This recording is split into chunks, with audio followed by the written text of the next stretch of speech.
What's going on, guys? Kimchi Cowboy here. We're going to talk about concealed carry considerations and what my rotation kind of consists of. Last couple weeks have changed a little bit. I had a P365 XL that I sold recently.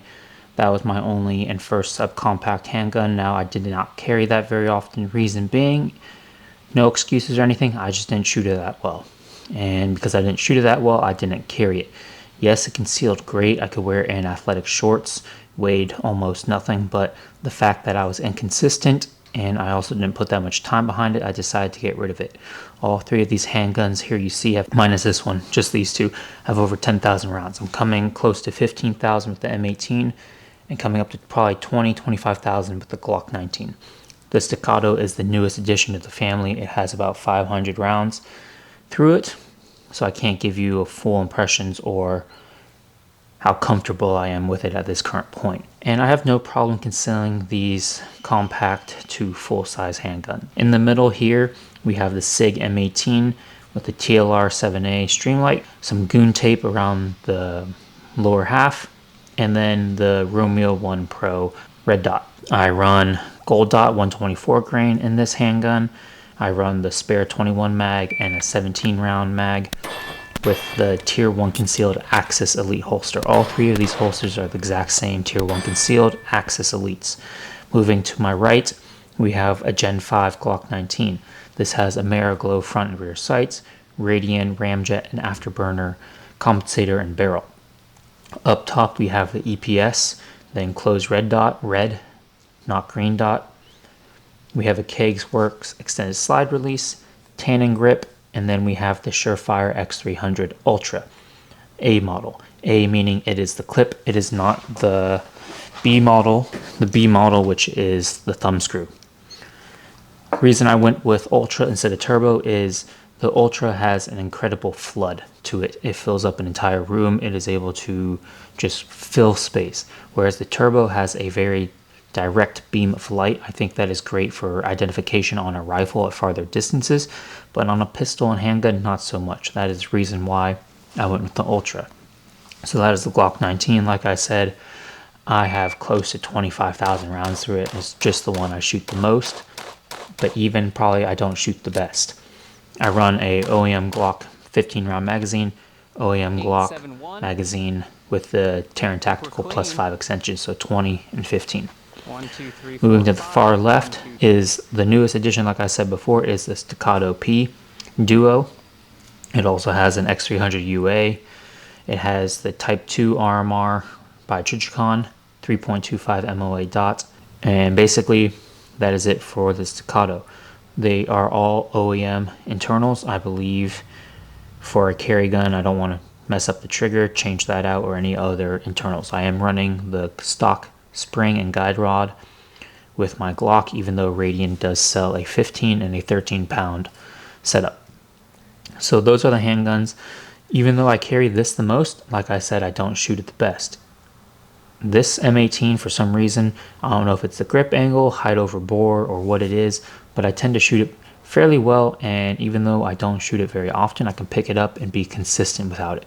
So should I carry this handgun more? Probably, because I'm good with it, but I just don't for some reason, mainly because I think aesthetically it doesn't look the best. Glock 19, it really depends on the day, but I do feel comfortable enough to carry with it. Any of these handguns, if I don't feel comfortable, I don't carry, like the XL. Staccato, I've been carrying it here and there just to see. It is one heavy-ass girl. Compared to these polymer handguns, plus a 20 round and a 17 round, this thing is heavy. And also the grip on the Staccato tears at my shirt and also wears down. It's kind of very rough sandpaper-esque texture, so it makes your stomach a little, not raw, but you can definitely feel that uncomfortableness compared to the Talon grip tape. Just been carrying this to see how it is. Definitely want to put more round to it before I feel extremely comfortable, but sorry, I can ding things out at 100 yards with this. Not awful, not that bad. 85 yards, much better than these two for some reason. I don't know why, even though I've yet to put 1,000 rounds to it. So those are the handgun setups themselves. I think figure out what works for you. Once again, this is all personal preference. Like I said before, I can conceal These handguns, no issues in t-shirts, long sleeve jackets. Of course, I'm not wearing super snug, tight fit athletic shirts that are really compressed and hugging your body. I also figure out what jackets work and don't work. For instance, my rain jacket, if I zip it all the way up, it is so tight around the waist that when I lift to draw, the back snags against the lower back, and it makes it virtually impossible to lift and clear. I have to lift it up from the sides to do so. So practice with what you wear, figure out what clothing works best for you, and go from there. Let's move on to ammo. Like I said, for the most part, I use gold dot 124 grain. In this handgun though, because I ran out of gold dots, well, not ran out, these two have gold dots, some extra magazines have gold dots. I have 3 boxes of Federal HST plus P. Now this is 124 grain. Testing it out here, the groups are really good. So since I have 3 boxes, I'm running this. The 2 best hollow points on the market, considering forums, Reddit, stuff like that from other people, are these 2, Gold Dot and HST. Now, when I first got into handguns, people told me that Critical Defense by Hornady was one of the best, and after lots of videos and studies, it's been shown that the expansion on these things aren't that great. Even though I have 300 plus rounds of this, I don't have anything really loaded up except for my Aero Precision EPC9, which has a 32 round Glock mag loaded up with these. It is what it is. Oh well. I also have about 100 rounds of Hornady Critical Duty. This is 135 grain flex lock. So okay, that's just a fly. This is meant to go through barriers before hitting your target and expanding. So car doors, windows, drywall, doors. This thing has a little more punch before it starts to slow down and expand. Don't really see where I need this.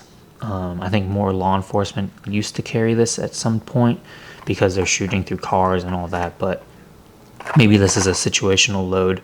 Either way, it's good to have some extras, but for the most part, like I said before, I just carry, for the most part, Gold Dot or Federal HST. I will also say I am not great at carrying medical. I know a lot of people say if you conceal carry, you should carry med as well. Looking at med, I have, when I go to the range, I have an abundance of med. It's in my range bag, it's in my Pelican case, it's in the truck, in either my go bag or the little sun visor med. So I have lots of med that way. When I go into work, I bring my go bag. But when I leave the truck or I leave work and I don't bring a go bag or I don't have my range kit, I'm left stranded. I don't really have anything. Now there's the main things which I don't have on me is a tourniquet. I would want to get maybe a little more compact tourniquet, the ones that are just non-Velcro, or I forget exactly which one, but it fits in your pocket a little bit better. It's a little more flush and not as bulky.